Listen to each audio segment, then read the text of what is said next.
Capítulo 8. La Unfestonido Dale. Años 1655 hasta 1656. Luego que me hube detenido algún tiempo en Londres y hube visitado a los amigos, en sus reuniones, salí de la ciudad y, atravesando otras regiones, fui a Devon y a Cornwall, y luego a Totnes, ciudad tenebrosa. Nos alojamos en una posada, y por la noche Eduardo Payot se puso enfermo, mas el poder del Señor lo curó, de manera que al día siguiente fuimos a Kingsbridge y en la posada nos informamos de las personas austeras de la ciudad. Nos dirigieron a Nicholas Tripe y su mujer, y nos fuimos a su casa.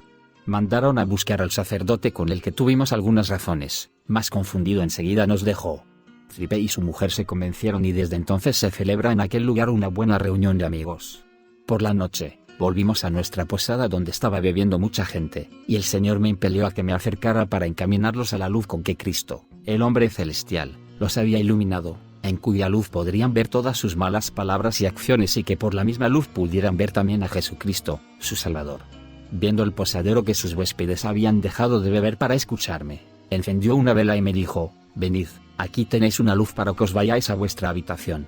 A la mañana siguiente le hablé de cuán descortés había sido haciendo tal cosa y, advirtiéndole luego del día del Señor, nos dispusimos a marcharnos. Al día siguiente llegamos a Plymouth y, después de haber descansado en la posada, fuimos a casa de Roberto Cary donde celebramos una bellísima reunión. Estaba en ella una tal Elizabeth Trelawney, hija de un baronet y, como era un poco dura de oído, se acercó a mí y aplicó su oreja hacia mí, mientras yo hablaba, y se convenció.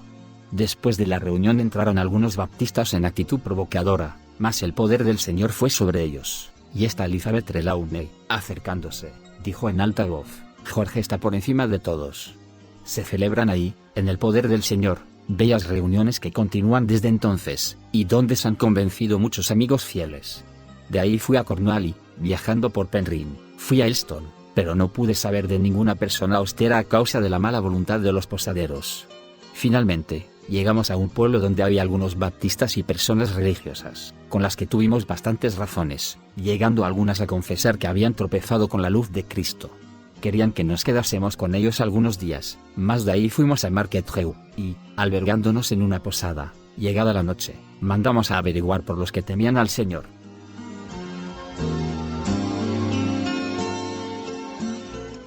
A la mañana siguiente, el alcalde y el regidor, unidos con el alguacil principal del condado, nos mandaron a los condestables que nos obligaran a presentarnos ante ellos. Les preguntamos si traían una orden escrita, y, al respondernos que no, les dijimos que sin ella no los seguiríamos. Al ver que los condestables regresaban sin nosotros, mandaron a sus sargentos, les preguntamos por la orden escrita, y nos respondieron que no la tenían, pero que el alcalde y el regidor nos estaban esperando. Entonces les dijimos que, el alcalde y los que con él estaban, hacían mal en molestarnos en nuestra posada, y que no iríamos con ellos sin una orden escrita.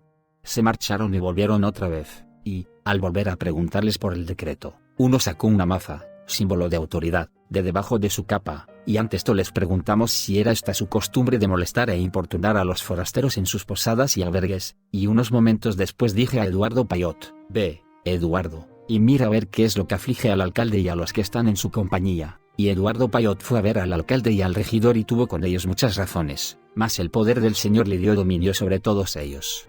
Cuando ya de vuelta estaba con nosotros, vinieron a vernos varios oficiales y les pusimos de manifiesto lo descortés e indigno de la conducta del alcalde y sus compañeros, con nosotros, que éramos los siervos del Señor Dios, deteniéndonos y molestándonos en nuestra posada, y lo poco cristiana que era tal acción. Antes de que dejásemos la ciudad, escribí a las 7 parroquias de Lansing declarando que el Señor venía a enseñar a su pueblo, por medio de su Hijo, Jesucristo. Este escrito lo llevaba Guillermo Salt, que viajaba conmigo y, cuando estábamos a unas 3 o 4 millas de Market-Jew, hacia el oeste, le dio una copia a un hombre que encontramos en el camino, y, apenas se la diera, sentí como si nos prendieran, pues debió habérmela dado antes de darla a un desconocido. Mas luego vi que todo iría bien. Este hombre resultó ser el escribiente de un tal Pedro Celi, mayor en el ejército y juez de paz en aquel condado. Y adelantándosenos a caballo hasta un lugar llamado St. Ives, le enseñó el papel a su amo, el mayor Celi. Cuando llegamos a St. Ives sucedió que, habiéndole caído una herradura al caballo de Eduardo Payot, nos tuvimos que detener ahí hasta que se la volvieran a poner, y mientras él hacía errar su caballo, yo me fui paseando hasta la orilla del mar. Cuando volví me encontré con el gran tumulto en la ciudad, y que llevaban a Eduardo Payot y a Guillermo Salt a presencia del mayor Celi, a quienes seguía a casa del juez, a pesar de que no habían puesto sus manos sobre mí. Cuando entramos, la casa estaba llena de gente soez, por donde pregunté si no había allí un oficial que les obligara a comportarse civilmente. El mayor Celi dijo que era él un magistrado, y yo le repliqué que, en tal caso, debía de dar pruebas de gravedad y sobriedad de hacer uso de su autoridad para obligar a la gente a comportarse civilmente, pues nunca viera personas tan soeces, siendo los indios más cristianos que ellos. Al cabo de un rato, sacaron el papel, antes mencionado, me preguntaron si era mío y respondí, sí. Entonces nos indicaron el juramento de abjuración, ante lo que metí la mano en el bolsillo respondiendo a ellos como se le había respondido al protector, y luego que le hube dado tal respuesta, el juez nos interrogó uno por uno, separadamente. Estaba con él un sacerdote joven y tonto, que nos hizo muchas preguntas frívolas, y pidió a los demás que me cortaran el cabello, que entonces llevaba muy largo, mas yo no estaba dispuesto a cortármelo a pesar de que más de una vez hubo muchos que se molestaban al vérmelo, por lo que les dije que no me preciaba de ello y que no le daba mayor importancia. Finalmente, el juez nos puso bajo la custodia de unos soldados crueles y feroces, como el mismo juez. No obstante, advertimos a la gente del día del Señor y les declaramos la verdad.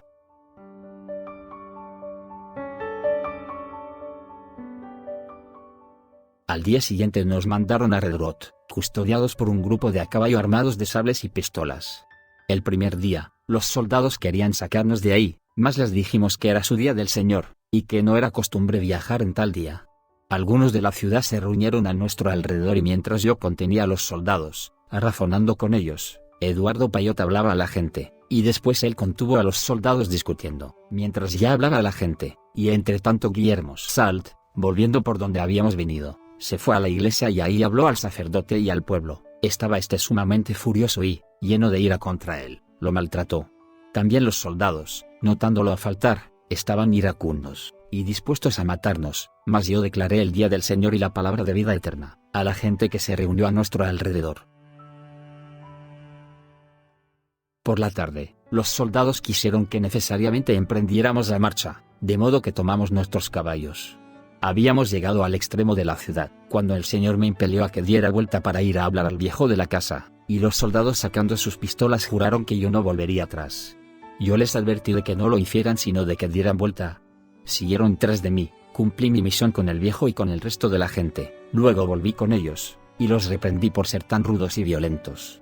Por la noche, nos llevaron a una posada, Hermetic, y por ser la noche del primer día, el jefe condestable junto con muchas personas austeras vino a nuestra posada, y algunos empezaron a hacer preguntas concernientes a nosotros. Les dijimos que estábamos presos, bajo custodia, por la causa de la verdad, y tuvimos con ellos muchas razones concernientes a las cosas de Dios. Eran gente muy religiosa y fueron muy afables con nosotros. Algunos se convencieron y así continúan el día de hoy. Luego que se marcharon los condestables y la demás gente, vinieron otros, que también eran muy corteses y que se fueron llenos de afección por nosotros. Cuando todos se marcharon, nos retiramos a nuestras habitaciones para acostarnos, y allá por las 11, dijo Eduardo Payot, voy a cerrar la puerta, no fuera que alguien entrara y nos hiciera algo malo. Y, según luego pudimos comprender, esto hizo fallar los designios del capitán Keate, jefe de la guardia, que aquella noche tenía el propósito de hacernos alguna mala acción.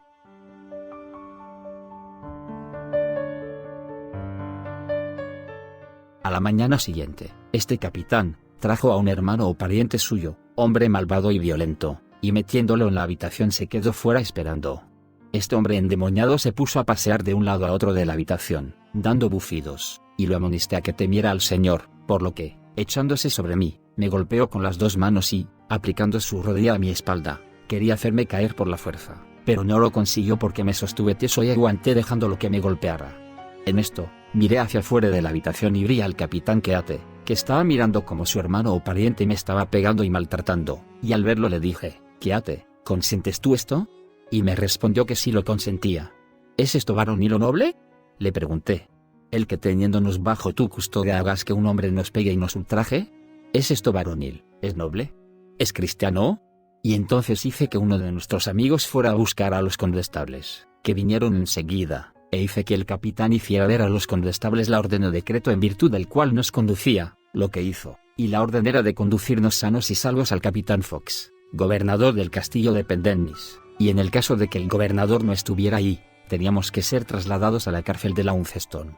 Ante esto le dije que había faltado a las órdenes que recibiera, concernientes a nosotros, ya que nosotros, que éramos sus prisioneros, teníamos que ser conducidos sanos y salvos, y él había traído a un hombre que nos pegara y ultrajara, de manera que habiendo él faltado a las órdenes recibidas, quiso que el condestable se hiciera cargo del decreto, lo cual hizo, y dijo a los soldados que podían seguir su camino, ya que él tomaba a los prisioneros bajo su custodia y que, aunque costara 20 chelines el trasladarnos, no les devolvería el decreto. Hice yo ver a los soldados la bajeza de su comportamiento con nosotros, y se pusieron a andar por la casa, de un lado a otro, muy tristes, lastimosamente pálidos y abatidos. Los condestables fueron al castillo y dijeron a los oficiales lo que los otros habían hecho, y los oficiales mostraron mucho desagrado por la bajeza que el capitán Keate había demostrado con respecto a nosotros, y dijeron a los condestables que el general mayor de Sborough venía a Bodmin, que nosotros deberíamos verlo y que era probable que nos pusiera en libertad. Mientras tanto, nuestra antigua guardia de soldados vino como suplicándonos, y prometieron que se portarían bien con nosotros si queríamos ir con ellos.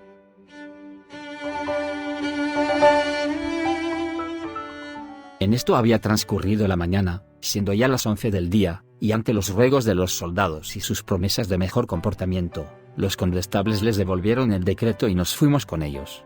Grandes fueron la urbanidad y cortesía con que nos trataron los condestables y los habitantes de aquella ciudad, que por ello fueron recompensados por el Señor con su verdad, de la que muchos allí se convencieron, y desde entonces hasta este día, reunidos en el nombre de Jesús, se recogen bajo Cristo, su Maestro y Salvador.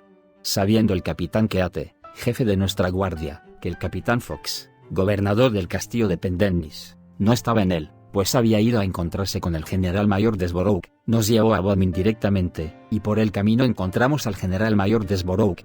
El capitán de su tropa, que iba a la cabeza de ella, me conocía y al verme, dijo: «Oh, señor Fox, ¿cómo vos aquí?» Y le respondí: «Como prisionero». «Ay», exclamó, «¿y por qué?» Y yo le expliqué cómo me habían detenido yendo de viaje. Entonces, dijo: «Hablaré a mi jefe, y él os pondrá en libertad», y dejando la cabeza de sus tropas, se acercó al coche y habló al general mayor.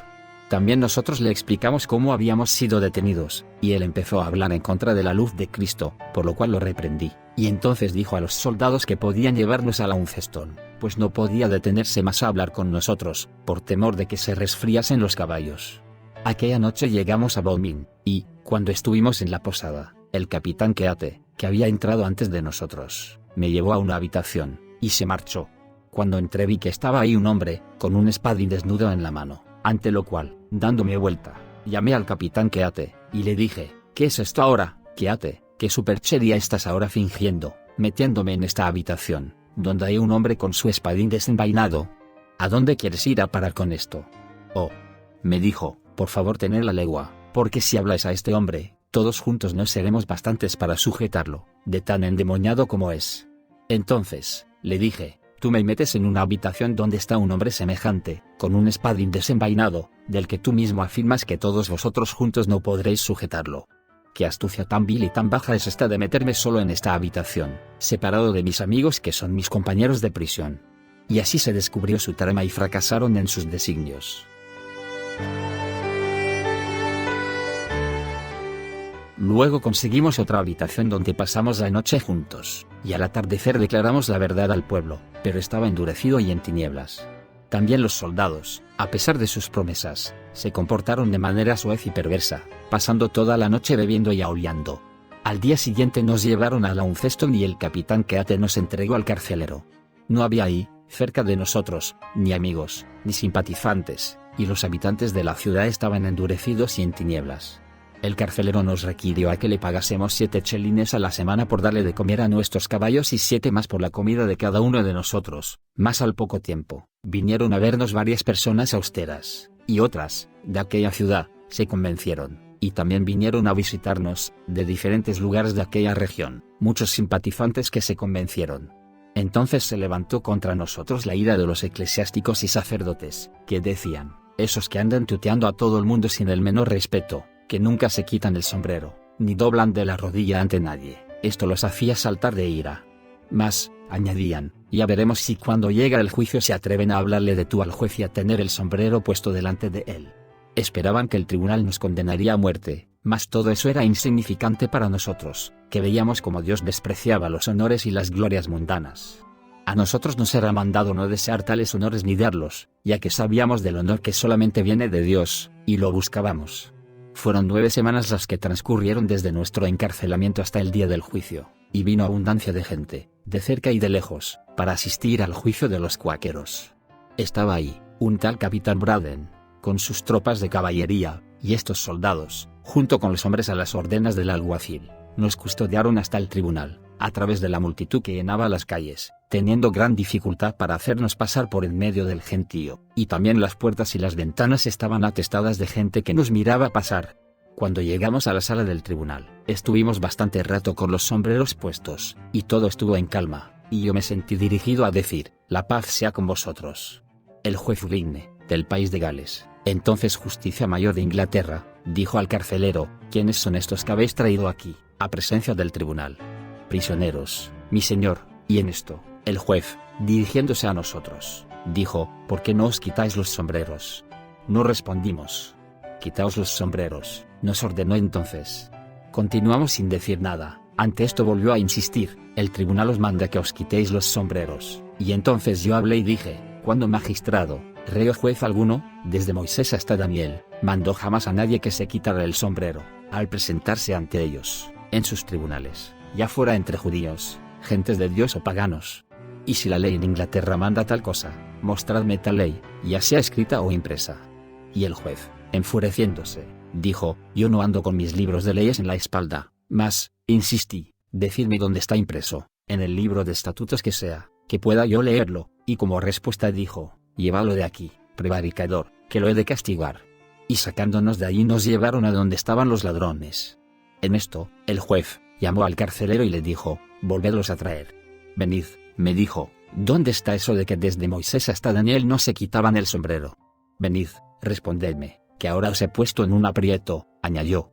A esto le respondí, tú puedes leer, en el capítulo 3 del libro de Daniel, como los 3 jóvenes, que fueron echados al horno de fuego ardiendo, por mandato de Nabucodonosor, lo fueron de con sus mantos, sus calzas y sus turbantes.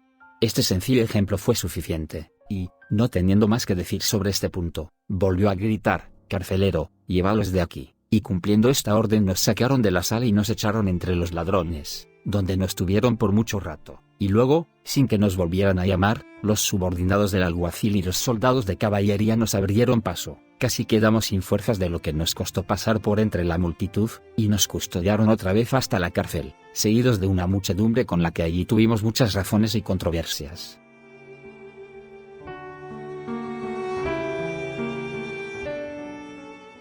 Llevábamos con nosotros algunos libros muy buenos con que probar nuestros principios y dar a conocer la verdad, y, sabiéndolo los jueces y magistrados, mandaron al capitán Braden por ellos, el cual, entrando en la cárcel hasta donde estábamos, nos los quitó violentamente, algunos sacándoselos de las manos a Eduardo Payot, y se los llevó no volviendo nosotros a recuperarlos jamás. Por la tarde, nos llevaron otra vez a presencia del tribunal, custodiados por los subordinados del carcelero, del alguacil, y por las tropas, que tuvieron gran dificultad en hacernos pasar por entre la turba. Mientras estábamos en la sala del tribunal, esperando que nos llamasen, vi yo que el jurado y también muchos otros, estaban prestando juramento, e hiriéndome, en gran manera, que personas cristianas abiertamente desobedecieron y rompieran el mandamiento de Cristo y de sus apóstoles. Saqué un escrito, que llevaba conmigo, en contra de la práctica de jurar, y lo mandé al jurado grande y pequeño. Este papel pasó por las manos del jurado hasta las de los magistrados, que se lo presentaron al juez, y cuando fuimos llamados a su presencia, pidió al escribano que me entregara el papel y luego me preguntó si era yo el autor de aquel escrito sedicioso. Respondí que si quería leerlo, en la sesión pública, que así pudiera yo oírlo, le diría si era mío, y en ese caso como tal lo aceptaría y en ello me mantendría. Mas el juez quería que lo tomara en mis manos y viera si me pertenecía, pero yo volví a insistir en que se leyera para que así todos pudieran oírlo y juzgar si era o no sedicioso, y que de serlo estaba dispuesto a sufrir la pena que ello mereciese. Finalmente, el escribano del tribunal, lo leyó en alta voz, para que todos pudieran oírlo, y así que hubo terminado les dije que aquel escrito era mío y que quería que así fuera, y que también ellos podrían aceptarlo como suyo de no querer negar las escrituras. Pues no eran estas palabras de las escrituras y los mandamientos de Cristo y de los apóstoles lo que todos los verdaderos cristianos tenían que obedecer. Entonces dejaron aparte este sujeto y el juez cayó otra vez sobre nosotros a propósito de nuestros sombreros, y dio orden al carcelero de que nos los quitara, lo cual hizo, y que nos los diera, y nosotros nos los volvimos a poner.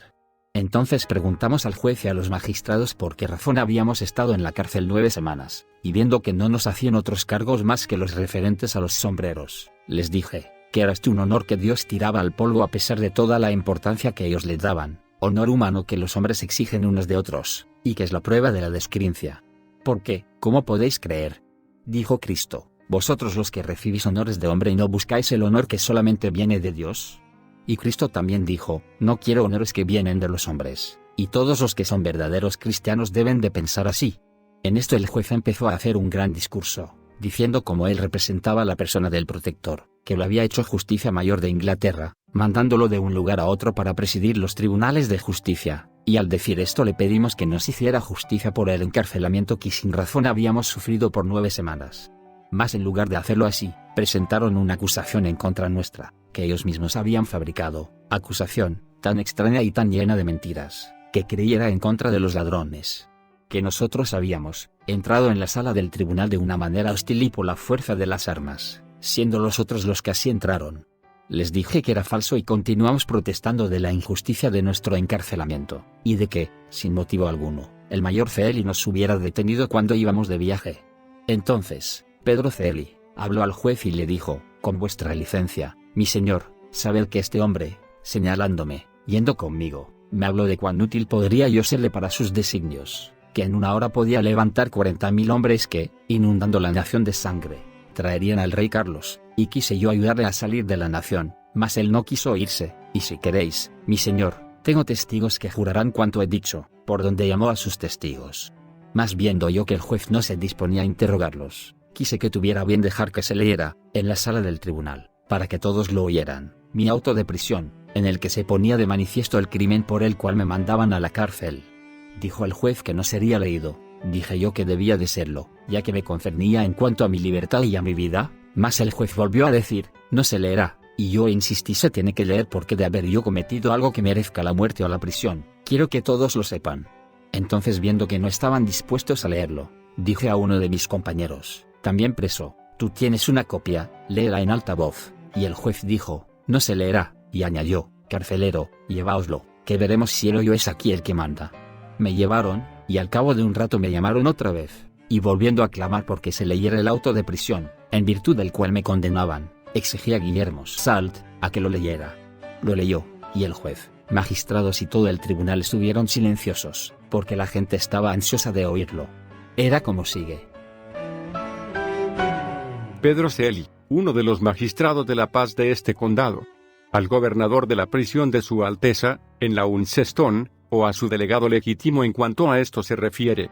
Saludos, os mando por los portadores de este escrito y junto con ello, las personas de Eduardo Payot, de Bristol, Jorge Fox, de Brighton y Clea, en Leicestershire, y Guillermo Salt de Londres, que ellos pretenden ser los lugares donde residen, los cuales van bajo la denominación de cuáqueros, habiendo ellos mismos confesado serlo, los cuales han difundido escritos tendiendo al disturbio de la paz pública, y no pueden alegar causa legal por haber venido a estos lugares, siendo personas todas desconocidas, y, no teniendo pase para su continuo viajar de un lado a otro de la nación, han rehusado dar garantías de su buena conducta, de acuerdo con lo que previene la ley en este sentido, y han rehusado prestar el juramento de abjuración entre otros.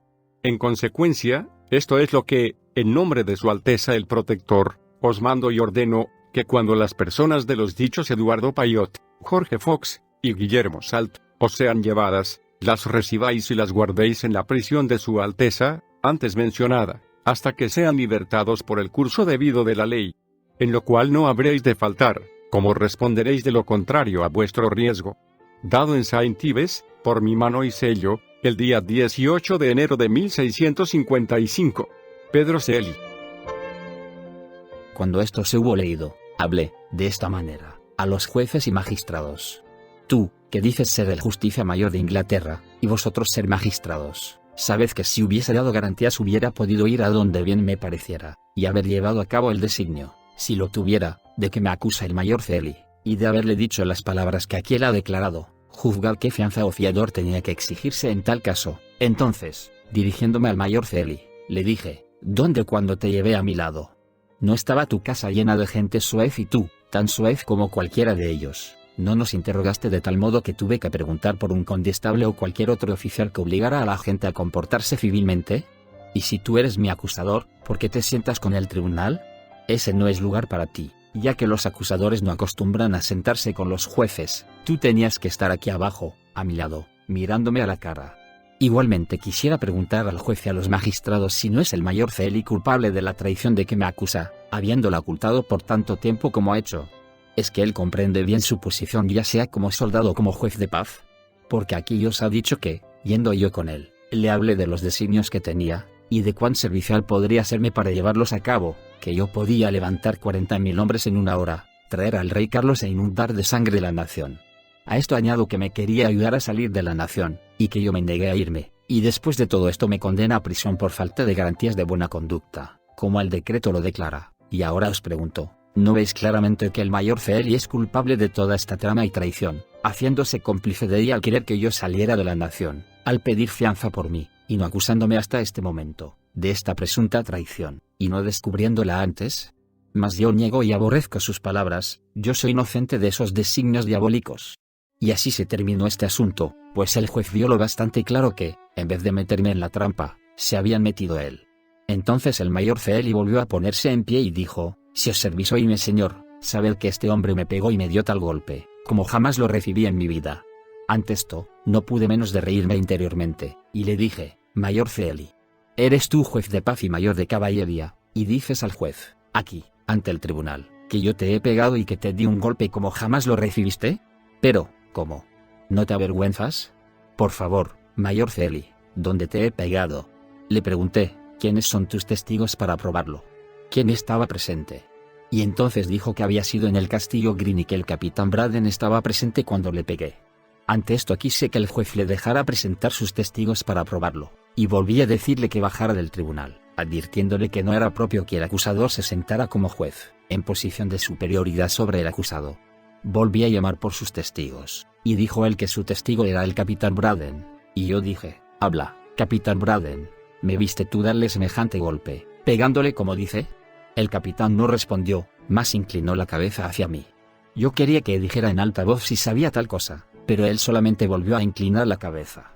No, le dije, dilo en voz alta, que el tribunal y el pueblo lo oigan, y no dejes que valga una inclinación de cabeza. Si he hecho eso, que la ley me castigue, pues no temo a los sufrimientos ni a la misma muerte, porque soy un hombre inocente en lo que concierne a esta acusación. Mas el capitán Braden no testificó en cuanto a ello, y, viendo el juez que estas trampas no valdrían, gritó, lleváoslos, carcelero, y cuando se nos hubieron llevado, nos puso una multa de 20 marcos, a cada uno, por no habernos quitado el sombrero, teniendo que estar en la prisión hasta que la pagásemos. De modo que nos mandó otra vez a la cárcel. Por la noche nos vino a ver el capitán Braden, junto con 7 u 8 magistrados, que, muy corteses, nos dijeron que ni el juez ni nadie del tribunal había dado crédito a las acusaciones que, el mayor Celi, presentara al tribunal en contra mía, y el capitán dijo que el mayor Celi intentaba quitarme la vida, de haber conseguido otro testigo. Mas, entonces le dije, capitán Braden, ¿por qué no diste testimonio a favor mío, o en contra mía, viendo que el mayor Celi te citaba como testigo de que viste como yo le pegaba? Y cuando yo te pedí que hablaras, ya fuera en contra mía, o a mi favor, de acuerdo con lo que tú habías visto o sabías, tú no quisiste hablar. Y me respondió que ello había sido porque, cuando el mayor Celi y yo nos acercamos a vos, que estabais paseando por el castillo Green, él se quitó el sombrero ante vos y dijo, ¿cómo estáis, señor Fox? Vuestro servidor, señor. Y entonces vos le respondisteis, mayor Celi, dejaos de hipocresías y de seguir los dictados de vuestro corazón corrompido. Porque, ¿de cuándo acaso yo vuestro amo y vos mi servidor? ¿O acaso los servidores meten a sus amos en la prisión? Y este era el gran golpe, a que él se refería, que yo le había dado, y entonces recordé que se pasearan con nosotros, y que fue así como él me habló y yo a él. Cuánta hipocresía y qué corazón tan corrompido había demostrado cuando se quejó de esto al juez, en la sesión pública del tribunal, ante toda la región, queriendo hacerles creer que le había pegado de hecho, con mi mano. En esto continuábamos en la prisión, y de cerca y de lejos venían muchos a vernos, algunos, gentes de significación en el mundo, debido a que la historia de nuestro juicio había corrido y se comentaba, en la ciudad y en el campo, la valentía e inocencia de que dimos prueba en nuestras respuestas al juez y al tribunal. Entre otros, vino a visitarnos un Freelower, anciano sobrio y grave que había sido juez de paz. Tenía mucha pena de que tuviéramos que estar en la cárcel, y nos hablaba de cuán serviciales podríamos ser de estar fuera de la prisión, mas tuvimos un poco de discusión en cuanto a lo de prestar juramento, y explicándole cómo nos tendía en la trampa del juramento de abjuración, sabiendo que no podíamos jurar, le demostramos que nadie podía ser bueno para Dios si desobedecía el mandamiento de Cristo, y que los que nos encarcelaban por lo de no quitarnos el sombrero, honor humano, que solo al hombre importa, encarcelaban a los buenos y vejaban y ofendían al Espíritu de Dios en sí mismos, el cual hubiera debido volver sus mentes a Dios, y así lo volvimos al Espíritu de Dios, en su corazón, y a la luz de Jesucristo. Continuó hasta su muerte, siempre convencido, y fue muy servicial para nosotros. También vino, junto con otros muchos, un coronel, juez de paz, llamado Rose. Estaba tan lleno de palabras, que jamás en mi vida oyera a ningún hombre hablar tanto como él, de tal modo, que no había manera de que los demás le hablaran. Finalmente, para que se callara, le pregunté si es que había ido al colegio, y si sabía lo que eran preguntas y respuestas. ¿Al colegio?, exclamó. Sí, al colegio, y dijeron los soldados, ¿acaso dice a nuestro coronel que es un estudiante? Entonces le dije, si es así, te está callado y escucha mis respuestas a lo que tú dices, e inspirado por el temible poder de Dios, le hablé la palabra de vida, que le impresionó de tal forma, que, sin poder abrir la boca, se le hinchó la cara y se puso colorado como un pavo. Sus labios se movieron, balbuceó alguna cosa y la gente creyó que iba a desplomarse. Me acerqué a él y me dijo, jamás me sentí así, en toda mi vida, porque el poder del Señor oprimió en él, el aire y el poder del mal, de manera que casi se ahogó. Desde entonces, este hombre fue siempre muy cariñoso con los amigos, y nunca más se nos mostró tan lleno de palabras sin sentido, a pesar de que siempre estuvo lleno de vanidad. El poder del Señor descendió sobre él y también de los que con él estaban.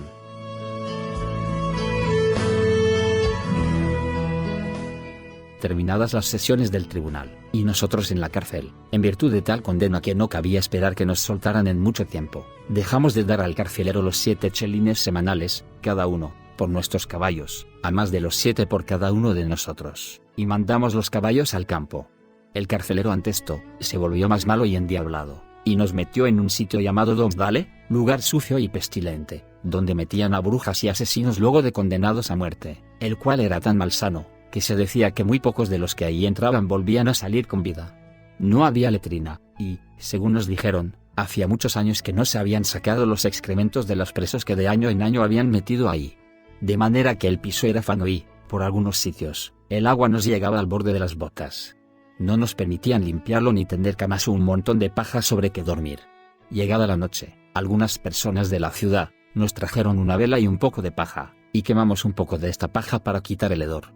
Los delincuentes dormían en una habitación encima de nosotros, y el carcelero jefe también en otra a su lado, y sucedió que, entrando el humo en la habitación del carcelero, este se enfureció de tal manera, que cogiendo los vasos de los excrementos de los ladrones, por un agujero, los volcó sobre nuestras cabezas, y quedamos tan llenos de inmundicias, que nosotros mismos no podíamos tocarnos, ni tampoco uno al otro, y, entre la pestilencia y el humo, poco faltó para que no nos ahogáramos y asfixiáramos.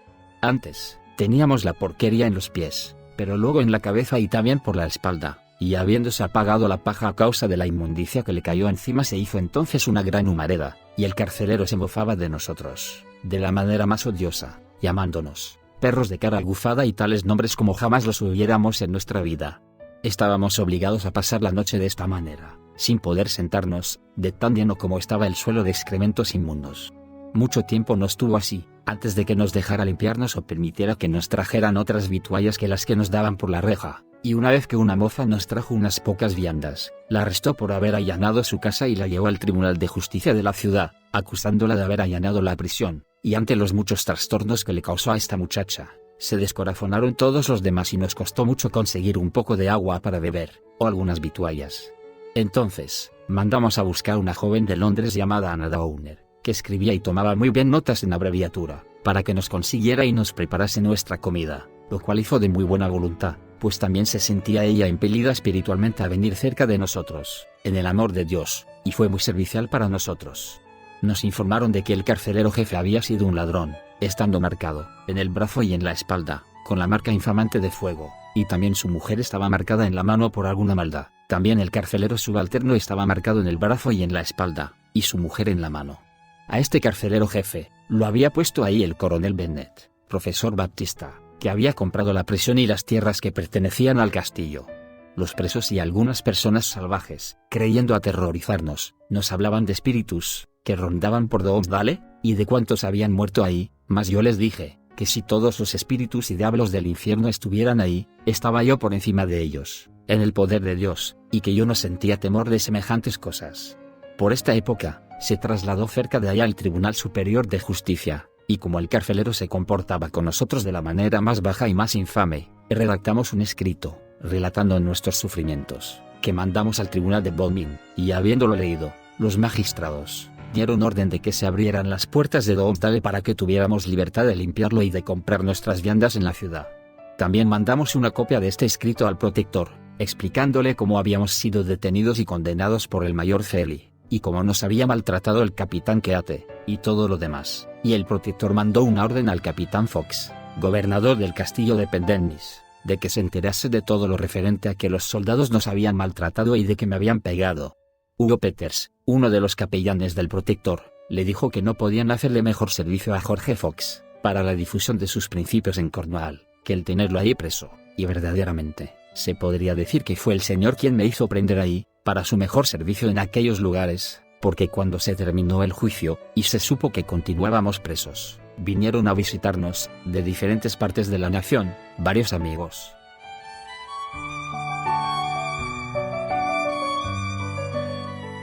Por aquella parte del oeste, había en aquella época regiones muy tenebrosas, mas la verdad y la luz del Señor irrumpieron, brillando sobre todo, y muchos volvieron de la oscuridad a la luz y del poder de Satanás a Dios.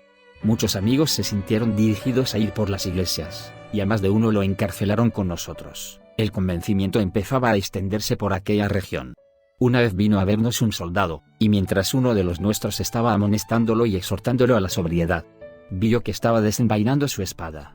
Al ver esto, corrí hacia él y le dije cuán vergonzoso era intentar desenvainar la espada en contra de un hombre indefenso y preso, y cuán impropio e indigno era llevar un arma semejante, y que de haber intentado tal cosa con cualquier otro hombre, le hubieran quitado su espada y se la hubieran roto a pedazos. El poder del Señor nos guardó.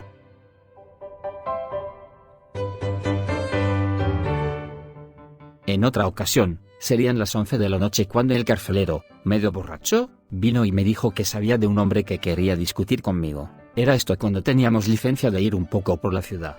Apenas dijera estas palabras, sentí que le amenazaba algún daño a mi cuerpo. Toda la noche aquella, y el siguiente día, estuve echado sobre el césped, dormitando, y sentí que había algo por mi cuerpo. Me puse en pie y le pegué, en el poder del Señor, y, sin embargo, algo continuó por mi cuerpo. Entonces me levanté y me fui al Castillo Green, y, al entrar, me dijo el carcelero subalterno que en la prisión estaba una muchacha que quería hablar conmigo. También presentí una trampa tras sus palabras, por lo que, en vez de ir a la prisión, fui a la reja, y mirando a través de ella vi que estaba ahí, con un cuchillo desenvainado en la mano. Un hombre, que últimamente habían traído preso, por hechicero. Le hablé, y me amenazó con que me cortaría las costillas. Asimismo dijo, mas como estaba dentro de la celda no pudo acercarse a mí. Este era el gran contendiente que me tenía el carcelero. Poco después, fui un día a las casas del carcelero, que estaba desayunando, y en compañía de su hechicero, que había sacado de la celda. Le dije que su trama se había descubierto, y, levantándose de la mesa, tiró su servilleta enfurecido. Lo dejé y me fui a mi habitación, pues entonces estábamos fuera de Doom's Dale. Llegada la hora, que el carcelero fijara para que tuviera lugar la discusión, bajé al patio, el sitio señalado, y estuve paseándome hasta las 11, pero nadie apareció. Entonces volví a subir a mi habitación y, al cabo de un rato, oí que alguien me llamaba. Salí a la escalera y en ella encontré a la mujer del carcelero, y, al pie de la escalera, al hechicero, que muy enfurecido, escondía una de sus manos tras la espalda. Le pregunté, hombre, ¿qué tienes en la mano que escondes detrás de la espalda? Saca tu mano, dije, que la veamos, y también lo que en ella tienes. Entonces, iracundo, sacó la mano que empuñaba un cuchillo desenvainado. Hice ver a la mujer del carcelero la perversidad de sus designios, que eran también los de su marido, ya que este era el hombre que me habían traído para discutir de las cosas de Dios. Mas el Señor descubrió su trama y evitó la ejecución de sus proyectos. Los dos se enfurecieron y él me amenazó. Entonces me sentí dirigido a hablar severamente a aquel hombre, en el temible poder del Señor, que lo aprisionó de tal manera, que ya no se atrevió a comparecer jamás ante mí para hablarme. Bien vi que solamente el Señor me había salvado de sus manos sanguinarias, pues el diablo, que me odiaba, instigaba a todos sus instrumentos para ver si conseguiría herirme. Pero el Señor lo evitó, y mi corazón estaba lleno de gratitud y de alabanzas al Señor. El Señor, que vio la integridad de nuestros corazones y sabía la inocencia de nuestra causa, estaba con nosotros en nuestros sufrimientos, que nos hacía llevaderos elevando nuestros espíritus. Él nos dio oportunidad de publicar a las gentes su nombre y verdad, de manera que muchos de aquella ciudad se convencieron, y muchos nos amaron.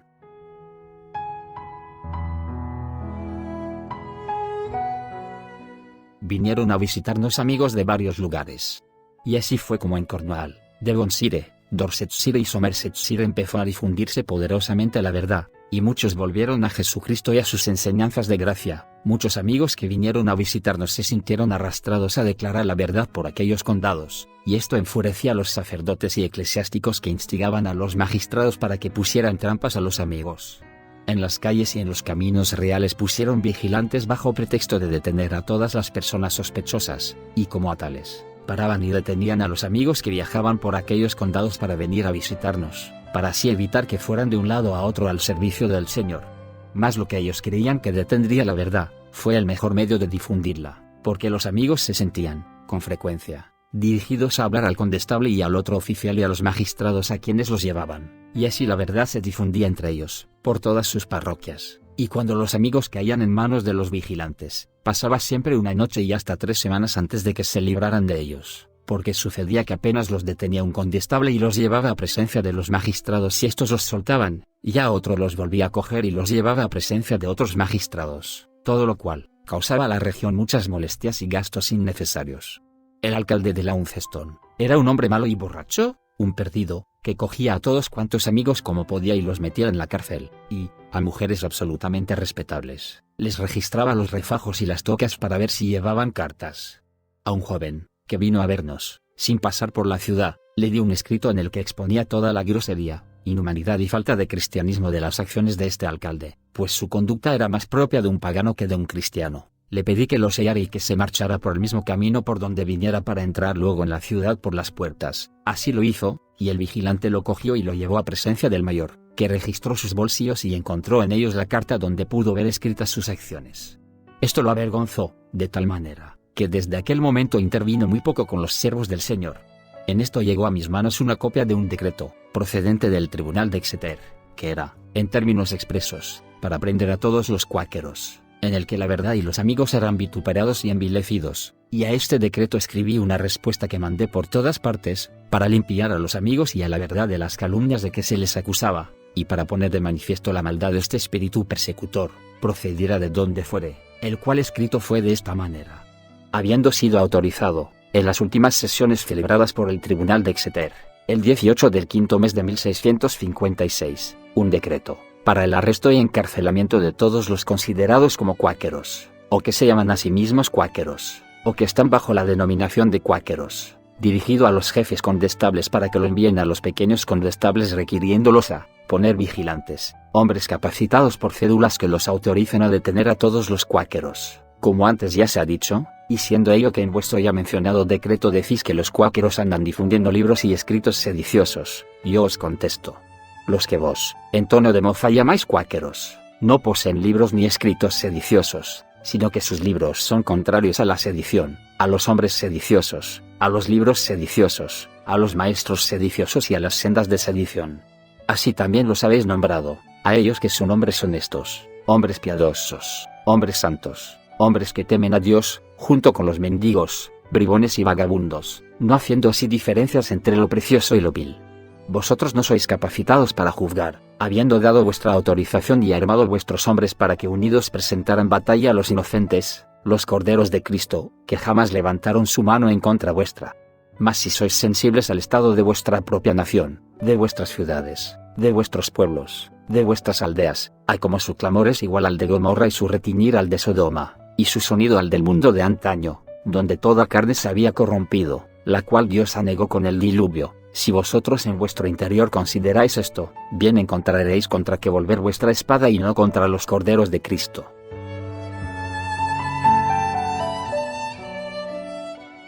Continuamos en la prisión hasta las siguientes sesiones del tribunal, mas no volvimos a ser llamados a presencia de los jueces. Mientras estaba en la prisión, los baptistas y los de la Quinta Monarquía profetizaban que Cristo bajaría aquel año a la tierra sobre la que reinaría por 1000 años, y tenían este reino por externo, cuando él venía a reinar interiormente, en los corazones de su pueblo, pero aquellos eclesiásticos no querían recibir a Cristo en esta forma, y por esto fallaron sus profecías y esperanzas, y no poseyeron a Cristo. Mas Cristo ha venido, y mora en los corazones de su pueblo y en ellos reina. Millares le han abierto sus corazones a los que él había estado llamando, y él entró y cenó con ellos, y ellos con él, cena celestial con el hombre celestial y espiritual. Y así fue como estos baptistas y monárquicos se convirtieron en los mayores enemigos de los que poseían a Cristo, mas, por encima de toda su envidia, él reina en los corazones de sus santos.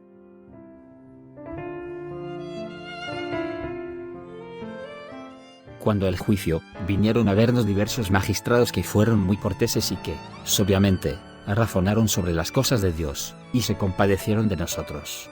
El capitán Fox, gobernador del castillo de Pendennis, vino, me miró a la cara y no dijo una palabra, pero, acercándose a los suyos, les dijo que nunca viera en toda su vida un hombre más simple. Lo llamé y le dije, quédate hombre, que veremos quién es el hombre más simple. Pero siguió su camino, era un hombre ligero y vano. También vino a visitarnos un tal Thomas Lower que nos ofreció dinero, aceptamos de su amor mas no su dinero. Nos hizo muchas preguntas concernientes a que negábamos que las escrituras fueran la palabra de Cristo, y concernientes a los sacramentos y cosas por el estilo, a todo lo cual recibió satisfacción. Le hablé, y luego él dijo que mis palabras eran como un relámpago encendido, de cómo le penetraron. Dijo que jamás encontrara hombres tan sabios en toda su vida, porque ellos conocían los pensamientos de su corazón, y eran como los sabios jefes de asamblea que clavan sus palabras como clavos. Se convenció de la verdad quedando amigo hasta el día de hoy, y cuando volvió a la casa de su tía Amley, con quien vivía, le explicó de nosotros, y al oír la historia de la verdad, ella, con su hermana Gracia Bean, vinieron a visitarnos a la cárcel y también se convencieron. Y tanto él como su tía pasaron por grandes sufrimientos y pérdidas materiales por la causa de la verdad.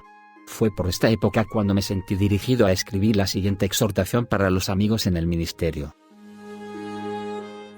Amigos, en el poder de vida y sabiduría y temor del Señor Dios de vida, cielo y tierra, morad, que sobre todo seáis preservados en la sabiduría de Dios, y seáis el terror de todos los adversarios de Dios, y el temor, respondiendo a lo que de Dios hay en todos, difundiendo la verdad, despertando a los testigos, confundiendo la mentira, apartándoos unidos de transgresión, en la vida, el pacto de luz y de paz con Dios. Que todas las naciones oigan el sonido, por la palabra o el escrito. No ahorréis lugar, no ahorréis lengua o pluma, mas sed obedientes al Señor Dios. Haced el trabajo, sed valientes en la tierra, por la causa de la verdad, y ollad y pisotead todo lo que a ella sea contrario. Los ministros del Espíritu tienen que hablar al Espíritu que está en la prisión, que ha estado en cautividad en cada uno, que con el Espíritu de Cristo las gentes puedan salir de la cautividad para ir a Dios, Padre de los Espíritus, trabajad para Él, y estad unidos a Él, a las Escrituras y los unos con los otros. Sed modelos, sed ejemplos en todos los países, lugares, islas, naciones, donde quiera que fuereis, que vuestra conducta y vuestra vida hable a todas clases de gentes y para ellos, que entonces andéis con cuidado por el mundo, respondiendo a lo que de Dios hay en cada hombre, por donde en ellos seréis bendición, y hace que el testigo de Dios en ellos os bendiga, y entonces seréis a Dios dulce fragancia y bendición. Jorge Fox. Después de las sesiones del tribunal, vino a la prisión el alguacil con algunos soldados para custodiar hasta el suplicio a una mujer sentenciada a muerte, y tuvimos con ellos gran discusión.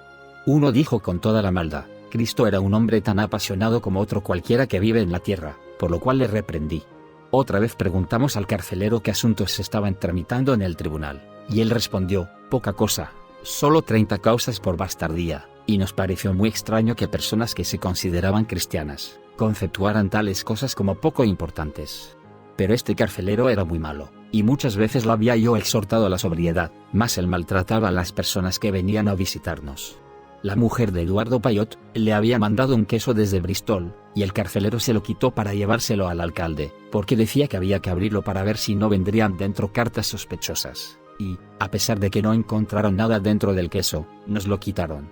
Este carcelero pudo haberse hecho rico, de comportarse civilmente, pero él mismo se buscó su ruina, que no tardó en llegarle, ya que al año siguiente lo echaron de su cargo y, por alguna maldad, lo metieron en la prisión donde tuvo que mendigar a los amigos. Por su conducta desenfrenada, el carcelero que le sucedió lo metió en Domsdale, con grillos y apaleado, y lo amonestaron a que se acordara de cómo había maltratado a aquellos hombres buenos, que por maldad y sin razón alguna había metido en aquel calabozo inmundo, y le dijeron que bien merecido se tenía el sufrir ahora por su perversidad, y que tenía que ser medido por la misma medida con que él midiera a los demás. Quedó en la mayor pobreza y murió en la prisión, y su mujer y su familia en gran miseria.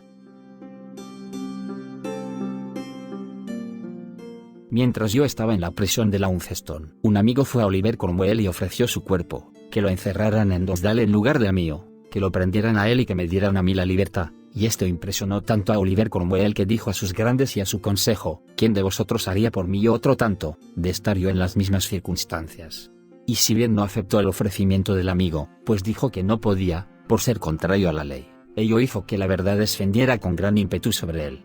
Después de esto, el mayor Desborough vino al castillo Green y se puso a jugar a las bochas con los magistrados y con otros, y varios amigos se sintieron dirigidos a ir a amonestarles por perder su tiempo de una manera tan vana, y les pidieron que considerasen que, a pesar de que decían ser cristianos, se estaban dedicando a sus placeres mientras tenían en la prisión a los siervos de Dios, y les dijeron que Dios abogaría por ellos y los visitaría por tales cosas, y a pesar de que esto le fue dicho o escrito, el mayor Desborough se marchó dejándonos en la prisión.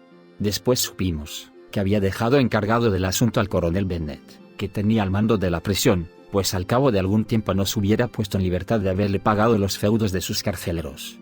Mas le dijimos que no podíamos dar nada al carcelero porque éramos víctimas inocentes, y, ¿cómo podía esperar feudo alguno de nosotros que habíamos sufrido injustamente tanto tiempo? Poco después, el coronel Bennett vino a la ciudad y nos mandó a buscar para que fuésemos a una posada, insistió en lo de los feudos y nos volvimos a negar. Finalmente, el poder del Señor descendió sobre él y gratuitamente nos puso en libertad, el día 13 del mes séptimo de 1656. Estuvimos presos 9 semanas cuando las primeras sesiones del tribunal, llamado el Tribunal de Cuaresma, porque ello fue en la primavera de aquel año.